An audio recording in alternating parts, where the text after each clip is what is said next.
Ayurvedic food supplement and medicine. माजी महापौर मनोहर सपाटेंविरुद्ध विनयभंगाचा गुन्हा दाखल झालाय। एका 45 वर्षीय महिलेनं फौजदार चावडी पोलीस ठाण्यात फिर्याद दिली आहे। ही घटना शिव पार्वती लॉजमध्ये 17 व 24 जून रोजी घडल्याची फिर्याद नोंद झाली आहे। राष्ट्रवादी काँग्रेस शरद पवार पक्षाचे नेते असलेल्या सपाटे यांच्यावर यापूर्वी एक महिलेनं विनयभंगाची फिर्याद दिली होती। हा दुसरा प्रकार आहे। शेतीच्या दाव्यासाठी पुण्यातून आलेल्या महिलेचा मुक्काम शिव पार्वती लॉजवर होता। 17 जून रोजी रात्री 12 ते 12:30च्या दरम्यान सपाटे तिच्या रूममध्ये आले, विनयभंग केला। महिलेनं भीतीपोटी तक्रार दिली नाही। त्यानंतर सपाटे फोनवरून त्रास देऊ लागले।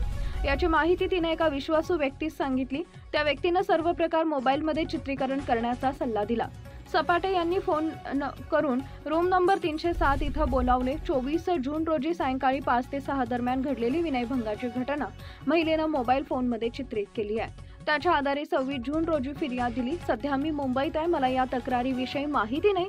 हा प्रकार बनावट असून कट रचून माझ्या विरुद्ध गुन्हा दाखल करण्यात आल्याची प्रतिक्रिया मनोहर सपाटे यांनी दिली आहे।